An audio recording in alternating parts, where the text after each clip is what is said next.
This video is brought to you by So Rare. Every so often, a player arrives with such a rare ability that fans begin asking the ultimate question: is this the greatest to ever play that position? They reshape roles, dominate the biggest stages, and retire with legacies that brush against footballing mythology. But what happens when you raise the bar even higher and try to name the 3 greatest players in every position? In this video, we attempt the impossible, selecting the 3 greatest player at every position, uncovering the legends, the revolutions, and the GOATs who define the beautiful game. Each of our 3 goalkeepers primarily played during the 2000s and 2010s, a period which many fans describe as the golden age of football. It isn't difficult to understand why the period is remembered so fondly when there were world-class talents like Iker Casillas knocking around, who is our 3rd greatest goalkeeper of all time. Casillas made over 1,000 career appearances, including 167 for Spain and 725 for Real Madrid. You do not play that many games for 2 of the greatest football institutions of that era without being an extraordinary talent. Casillas was athletic, had lightning reactions and outstanding shot-stopping ability, helping him to finish 4th in the 2008 Ballon d'Or and win the World Cup, the European Championships twice, and the Champions League 3 times, along with 5 La Liga titles. Casillas holds one of the most complete trophy cabinets of any goalkeeper to play the game and deserves to be ranked as the 3rd greatest keeper to play the sport. But in 2nd place is a goalkeeper from the same era with an even better reputation, Gianluigi Buffon. The Italian is the most capped goalkeeper of all time, featuring for his nation on a staggering 176 occasions and playing a pivotal role in their 2006 World Cup triumph. Buffon made 40 saves during that tournament, including a legendary one to deny Zinedine Zidane from scoring in extra time of the tournament's final. He conceded on only 2 occasions during the World Cup, prompting supporters to label him as the impassable goalkeeper and the voting panel to place him 2nd in the Ballon d'Or rankings. But that World Cup was just 1 month of a glistening 28-year career in which Buffon won 10 Serie A titles. And in 1st place, we opted for German goalkeeper Manuel Neuer. His revolutionary sweeper role helped Bayern Munich to Champions League glory and Germany to a World Cup triumph, prompting many to ask whether he was the greatest goalkeeper in the history of the game. Over a decade on, that question still feels relevant. While goalkeepers around the world are confident with their feet in the modern game, Neuer was arguably the first goalkeeper to become an 11th outfielder. The German would charge way outside of his box to win possession, make defense-splitting passes, and create angles for his teammates. And Neuer is equally impressive with his hands as he is with his feet. He's made over 400 clean sheets across his career. Moving on to right backs, our 3rd greatest player of all time to operate in the position is the former Germany and Bayern Munich star, Philipp Lahm. The 5'7" defender came through the youth ranks at Bayern Munich, eventually becoming the club's captain and winning a handful of trophies, including the Champions League in 2013. Lahm played in defense and midfield and was equally effective on the international stage, where he was given the captain's armband in 2010. Germany suffered a heartbreaking semi-final exit during that tournament, but Lahm led his nation to glory 4 years later. In 2nd place is Dani Alves, who won an astonishing 43 trophies across his career. Before Barcelona paid a record-breaking fee for Alves in 2008, the defender helped Sevilla win 2 UEFA Cups and the Copa del Rey, but that was only the beginning of a breathtaking career. Alves' technical ability was pivotal to Pep Guardiola's 09 and 11 Champions League winning teams, which have since been discussed as the greatest teams to ever win the tournament. The Brazilian ended his career with 3 Champions League titles, 6 La Liga trophies, 2 Ligue 1 wins, and a Serie A. Truly legendary. But his career only scratches the surface of our greatest right back of all time, Cafu. The Brazilian defender helped define the position in its modern sense, inspiring future greats like Alves. Starting his career for Sao Paulo in '89, Cafu was immediately distinctive from the other right backs of his era. His energy, athleticism, and attack-minded approach helped Brazil win just about every trophy available to them. He featured during the '94 World Cup final, in which Brazil defeated Italy before becoming a regular for the national team, helping them to Copa America titles in '97 and '99, and another World Cup in '02. Few players in history have enjoyed such illustrious international careers, but Cafu was a serial winner wherever he went. He won the Serie A for Roma before switching to AC Milan, where he won it again before lifting the Champions League in '07. In 2020, Cafu was named in the Ballon d'Or Dream Team, a team which features the greatest ever players in each position, which includes several players still to come in this video. But whilst in this video I'm rating the greatest players of all time, if you think you know football better than me, you can actually put that knowledge to the test with So Rare, a fantasy football game where you collect cards of real players. I see all of you in the comments telling me I have no ball knowledge, so now it's your time to really prove it, because every week you pick your players, and if they score goals, grab assists, make tackles, basically anything they do on the real pitch counts towards your score. And if your team hits the target, you level up, get to level 6, and So Rare will literally pay you $1,000. If you don't make it to level 6, you can just start again with the same cards you collected already. So Rare have just released their new Stellar set, which is a brand new collection with fresh card designs and new rarities, and these are genuinely some of the best looking player cards I have ever seen. It's completely free to start, and every day they literally give you a free card pack. So you pick players for the Premier League, La Liga, or Ligue 1, and you're off. And trust me, once you start playing, it makes watching the real games so much better because you've actually got something riding on every match. So if you think you really know ball, prove it and win $1,000 by clicking the first link in the description or the QR code on screen now. Thanks again to So Rare for sponsoring this video, and if you want to win $1,000 literally playing fantasy football, check them out. Center backs are some of the most influential players in football. There's a saying that while attackers win matches, defenders win titles. And that's certainly the case for our third greatest center back of all time, Sergio Ramos. The Spanish center back had a demeanor that could infuriate opposition players, coaches, and supporters, but none of his haters could deny his talent, because he won everything there is to win in the beautiful game. Standing at 6 feet tall, Ramos controlled games from the edge of his box, allowing his more creative teammates at club and international level to flourish without as much defensive responsibility. It was a tactic that was successful as any, with Ramos winning the World Cup, 2 European Championship titles, 4 Champions League trophies, and 5 La Ligas. Insufferable or otherwise, Ramos is among the game's most decorated players and must be one of the 3 greatest central defenders in history. Very few defenders can claim to be as fearsome as Ramos, but 2006 World Cup winner Alessandro Nesta must believe that he's even better, and we've rated him as the second best center back of all time. Born in Rome in 1976, Nesta became a gladiator of a defender that balanced old-school defending with an excellent passing range, control, and vision. Making 417 Serie A appearances over a 20-year career, Nesta won the Italian top flight on 3 occasions, lifted the Champions League twice, and was integral to Italy's 2006 World Cup winning campaign. Nesta won Serie A Defender of the Year during 4 consecutive years between 2000 and 2004, before being named in FIFA Pro World 11 teams in 2005 and 2007. But if Ramos ruled the 10s and Nesta dominated the 2000s and 90s, Franz Beckenbauer owned the 80s and 90s, going down as the greatest center back of all time. Beckenbauer was years ahead of his time and popularized defenders as progressive, creative, and technical players rather than just bodies to stop attacks.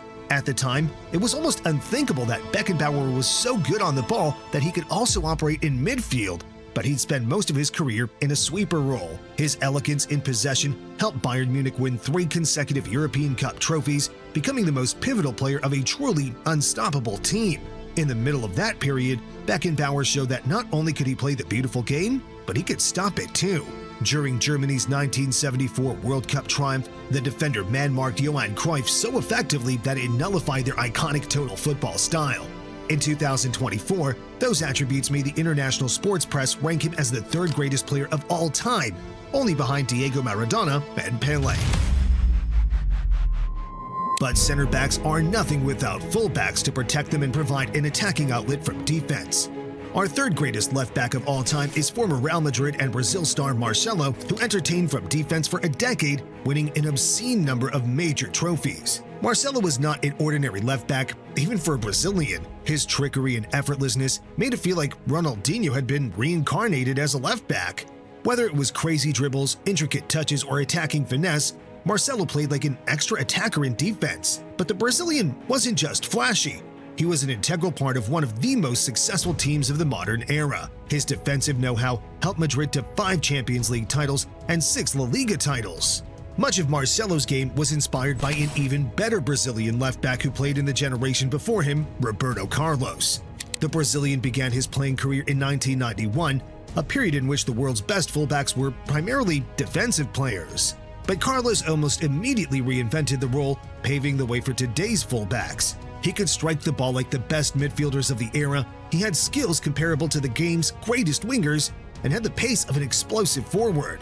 It was almost unprecedented to see a player of such technical quality operating from the defensive line. In 1997, Roberto Carlos scored a banana free kick that epitomized his career. The Brazil star took a 20-yard run-up and smashed the ball with an unusual technique, which saw the strike initially directed wide of the goal before swerving back in, leaving the French goalkeeper utterly bewildered. It was one of many iconic moments created by Carlos, who finished his career with a World Cup, 3 Champions League trophies, and 4 La Liga titles. But while Carlos and Marcelo were expressive in possession, our greatest left-back of all time performed the role in a more traditional style, helping AC Milan to countless major trophies. That's right, Paolo Maldini is our greatest left-back in football history. The Italian featured for AC Milan in a record-breaking 25 consecutive seasons between 1984 and 2009, earning 902 appearances and scoring 33 goals. But Maldini isn't our favorite for longevity alone. He was an absolute serial winner, lifting 7 Serie A titles and 5 Champions League titles. As a right-footed, aerially dominant defender, Maldini featured in every position across the defensive line, but was arguably most efficient from left back. His composure, sportsmanship, and ability to read games efficiently meant that Maldini only picked up 3 red cards across his entire career. Including his 126 appearances for Italy, that's 1 red card every 343 matches, an incredible record for such a physically imposing defender. Moving on to midfielders, the beautiful game has arguably never seen a midfielder as elegant, classy, and as controlled as the Frenchman Zinedine Zidane. His playing style was completely unique, somehow making seemingly uncontrollable balls cushion to his feet, chest, or whatever other part of his body made sense in the moment. Unlike many midfielders of the 90s and 2000s, Zidane's game was not defined by pace, power, and strength. While he stood tall at 6'1", he didn't need to run to take players out of the game. A simple body feint, roulette, or step over was so effective that it made players drop at his feet, allowing space to open up for Zidane to demonstrate his legendary playmaking. His career had incredible longevity too. Zidane made his professional debut in 1989, he won Serie A titles in the 90s, and he helped Madrid to the Champions League and La Liga in the 2000s. But Zidane arguably peaked during the month of his retirement, the 2006 World Cup. His quarterfinal performance against Brazil was among the finest the tournament has ever witnessed, but unfortunately, it would end in heartbreak. Zizou was red-carded for an iconic headbutt in the closing stages of the final against Italy, in which France would eventually lose on penalties. Despite his class, his trophy cabinet is inferior to that of other players in our team, only winning 3 league titles throughout his entire career. For that reason, we have to place Zidane as the 3rd best midfielder of all time. But a French midfielder who played with similar grace but scored more goals and won more trophies is Michel Platini, our 2nd greatest midfielder of all time. Those born in the 21st century might have heard of the French midfielder's name without ever really knowing what his career was about. He wasn't the fastest, he wasn't the strongest, but Platini was so graceful that he didn't need to be built like a bull. He started his career at Nancy in 1972, scoring 98 goals and 181 league appearances. His form got him a move to Saint-Étienne, where he scored another 58 goals in 104 appearances, while delivering a rare Ligue 1 title for the French club, before joining Juventus in 1982, where Platini would achieve legendary status. He enjoyed a crazy 3-year spell in which he won Serie A titles, a European Cup, along with the European Championship for France. During the 1984 European Championship, Platini finished the tournament as the top goalscorer with 9 goals in just 5 matches. Very few footballers have ever made football look easier than Platini and Zidane, but one of those is Diego Maradona. Defining Maradona's position is difficult. The Argentine was more of a total footballer who floated between attacking and midfield positions, but we've listed him among our greatest midfield players of all time. In truth, Maradona wasn't just one of the greatest midfielders of all time, but one of the greatest of any position to play the game. In fact, until Cristiano Ronaldo and Lionel Messi entered the stage, Maradona was widely considered as one of the 2 greatest players of all time. While his form during the 1980s at Boca Juniors, Barcelona, and Napoli was iconic, the attacking midfielder is perhaps best known for his 1986 World Cup performances. Maradona essentially won the tournament on his own, scoring a sublime solo goal against England in the quarterfinals before captaining his country to a victory over West Germany in the final. He finished that tournament with 8 goal involvements, producing one of the greatest individual World Cup performances of all time. But that was just a few weeks in a 2-decade-long career where Maradona made jaws drop with his skill every few weeks. If you're enjoying this and already disagree with half of our choices, hit subscribe because the debate is only going to get more controversial from here. Wide men often benefit from great midfielders, but our third greatest right winger in history's game was all about providing service to the central forwards, Luis Figo. The Portugal star was an absolute icon for Barcelona, winning La Liga in consecutive seasons in 97-98 and 98-99, but ultimately opted to depart Barca for El Clasico rivals Real Madrid in 2000. Figo was even more successful at the Bernabeu, winning another 2 La Liga titles, along with the Champions League in 2002. He eventually joined Inter in 2005, winning 4 back-to-back Serie A titles. Few footballers have ever played for 3 of the biggest clubs in world football and been a resounding success at each of them. Figo was not necessarily a natural goal scorer or a complete athlete, but a ridiculously talented technical player who created chances through his skill moves and playmaking ability. He ended his career with 229 assists in 771 club appearances, making him one of the greatest players ever for a striker to play alongside. We had to go back to the 1960s to find our next greatest winger, George Best. The Northern Irish winger revolutionized football on and off the pitch, but we're going to focus on his world-class performances for Man United. Standing at 5'7", Best was not the most physically imposing footballer, but defenders could not get near him with his graceful dribbling skills. He glided past players in a style that had never been seen before, scored goals with finesse and control, and played passes as successfully as a central midfielder. His style was distinctive from the other players of the era, with many describing Best as arrogant. But that did not deter him from his winning mentality, helping Man United to 2 First Division titles and the European Cup.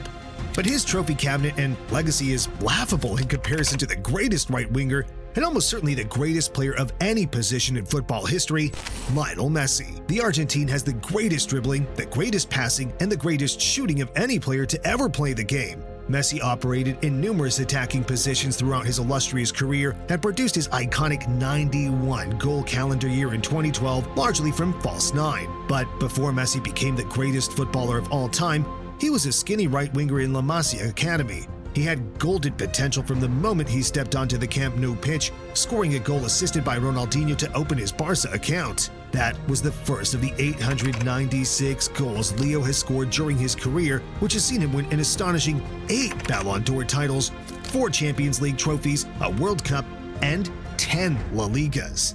Messi's greatest goal came during a Champions League semi-final against Real Madrid, where the Barca star took the ball from Sergio Busquets near the halfway line and single-handedly took on the Los Blancos defense before slotting it in the net. But that was just one of a handful of moments that symbolize Messi's glistening career. Leo played alongside some great goal scorers in his time, but none were as prolific as Gerd Müller. The German found the back of the net 570 times in 613 appearances at club level and 68 times in 62 matches on the international stage, where he won the European Championships at 72 before adding the World Cup to his trophy cabinet in 1974. By that point, he'd already won the Bundesliga 4 times and the European Cup twice. He won his 3rd European Cup for Bayern Munich in 1975 before ending his career for Fort Lauderdale Strikers. There were only a handful of greater goal scorers in the history of the game than the deadly 1970 Ballon d'Or winner. The next player on our list might have reached 638 career goals, but his career was defined by heartbreak as much as it was success. Ronaldo Nazario was the Brazilian destined to beat Mula's records, which were once seen as almost untouchable, but he was unable to achieve it due to injuries. His career was still impressive. He won 2 World Cup trophies, scoring 8 during his iconic 2002 tournament. By 2006, R9 had become the World Cup's all-time top goal scorer with 15 goals spread throughout his career. Goals alone don't do Nazario's career justice. His stepovers were tantalizing, his pace electric, and his big game mentality undeniable. But with a record of almost a goal a game during spells with Cruzeiro, PSV, Barcelona, and Inter, R9 was destined to become the greatest of all time if he could shake off the injuries that plagued his mid-20s. While he remained successful during spells with Real Madrid and AC Milan during the second half of his career, they were not quite illustrious enough for R9 to overtake Pelé as the game's greatest player. His career will always be reflected on as a story of what if, despite finding the net on 330 occasions at club level alone. But while Ronaldo, Nazario, and Müller were deadly, they do not compare to Pelé, who is the undisputed greatest striker in football history. Pelé started his career in 1956 for Santos, scoring an astonishing 569 goals in 598 appearances for the Brazilian club. In 1975, Pelé transferred to New York Cosmos, where he found the back of the net on a further 37 appearances. But it's not Pelé's club-level form that he's most famous for. You see, the Brazilian won a record-breaking 3 World Cup titles in 1958, 1962, and 1970. In 1958 and 1970, Pelé was considered among the tournament's standout players, ending his career with 12 World Cup goals. During that period, the Ballon d'Or was restricted to European players. However, a 2016 re-evaluation by France Football concluded that Pelé would have won the Ballon d'Or on 7 occasions had he been eligible, making him the second most dominant footballer of all time. Whether Pelé's claim to have scored over 1,000 goals is accurate is difficult to conclude, but it goes without question that he's the game's most iconic striker.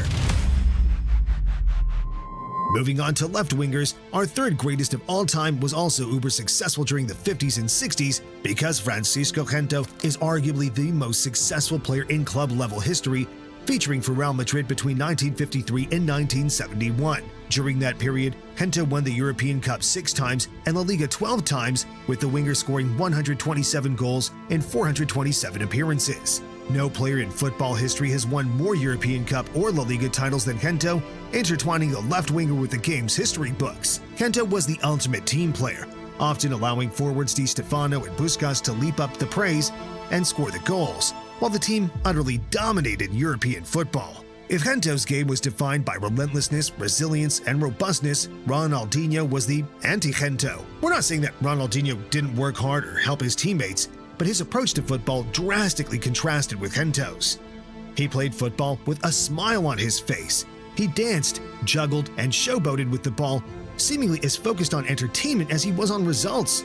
The Samba style made Ronaldinho one of the most loved players of all time and, despite his laid-back style, had a career that rivals the game's most illustrious left wingers. Having already won the 2002 World Cup with Brazil, Dino joined Barcelona in 2003 with the Catalan club in crisis. They had not won the title since '99, the Champions League since '92, and finished 6th in La Liga during 2002-03. The Brazilians' objective? To return the famed Camp Nou club to its former glory. He played 3 superb seasons in which he created 87 La Liga goal involvements, winning the 04-05 and 05-06 titles before landing the 06 Champions League. He combined skill with efficiency and leadership, making him an undisputed all-timer. But each football legend has a different style, and Cristiano Ronaldo, our greatest left winger of all time, began his career playing like Ronaldinho, but finishing it scoring like Pelé. But how does a skinny winger from a remote island off of Portugal score 965 career goals, winning 5 Ballon d'Or trophies in the process? That's the story of Ronaldo, who wasn't born to be on this list. His early days at Old Trafford were impressive, but few could have predicted that a skillful winger with bags of tricks and inconsistent end product would evolve into one of the game's greatest players. But after failure, Ronaldo improved. He nailed down a starting spot in Sir Alex's United team, became its star player, and lifted the Champions League. A year later, he joined Madrid and rebranded again. By the mid-2010s, the days of Ronaldo's silky stepovers were long behind him as he evolved into the greatest goalscorer of all time, helping Madrid win the Champions League on 4 occasions. The Portuguese star had a habit of delivering in the big moments, showcasing his unparalleled mentality further. It won Ronaldo a total of 7 top-flight league titles split across his time in the Premier League, La Liga, and Serie A. But to build a relentless title-winning squad, you need subs to come off the bench and change games when all hope is lost. Our third greatest option of all time to bring off the bench is Marco Asensio, who has scored more goals as a substitute in the Champions League than any other player in the tournament's history. Asensio won 3 Champions League trophies with Madrid and has scored 11 goals from the bench in the tournament across his career. But while Asensio often played as a substitute, he remained a world-class talent during his Real Madrid days. The next player on our list seemingly had little talent but had a habit of coming off the bench and scoring huge goals for Liverpool. Divock Origi was once considered a Liverpool flop, with managers rarely trusting him to start games. But the forward scored a bizarre last-minute winner as a substitute against Everton and continued scoring big goals from the bench from that moment. He was not as talented as Mo Salah, Bobby Firmino, or Sadio Mane, but often found himself in the right moment at the right time. After numerous big goals as a substitute, Origi scored the decisive second goal in Liverpool's 2019 Champions League final victory over Tottenham. Origi will go down in Liverpool folklore and will be on hand to help our team of legends in moments when nothing else is working. But the best substitute of all time combined the clutch gene with actual talent, because Ole Gunnar Solskjaer scored 28 goals from the bench across his career, including a record-breaking 17 in the Premier League. Was he as imposing as Cristiano Ronaldo? Probably not. Was he as consistently deadly in front of goal as Andy Cole or Dwight York? Definitely not. But was he often ready to change games for Man United, most notably the 1999 Champions League final? When Solskjaer entered the field in the 81st minute, United were trailing Bayern 2-1. But after Teddy Sheringham scored in the 91st minute, Solskjaer scored the winner to complete an iconic comeback and lift the Champions League 2 minutes later. With 3 players in each position and 3 substitutes to get them over the line, which manager is capable of managing so many stars in the same team? Our third pick is Carlo Ancelotti, who managed the star-studded squads of AC Milan and Real Madrid to win 5 Champions League trophies throughout his managerial career. The Italian boss's hands-off approach gives his players freedom rather than obsessing over tactics and margins. But if we wanted the team to play beautiful football and change the game forever, we'd opt for former Barca and Bayern Munich boss Pep Guardiola. The Catalan manager created tiki-taka football, winning Champions League titles in 09 and 11 with the most mesmerizing style in football history before dominant spells with Bayern Munich and Man City. While he's always had legendary players at his disposal, just imagine what Guardiola could do if he were managing prime Zidane, Ronaldinho, Maradona, and Pelé. While Guardiola and Ancelotti have delivered success during the short and midterm, if we want to build a football dynasty for over 2 decades, we'd opt for Sir Alex Ferguson. The Scottish boss won 13 Premier League titles and 2 Champions League trophies during an illustrious 26-year period at Old Trafford. His man management, motivation skills, and adaptability would make our team of legends immortal for a generation.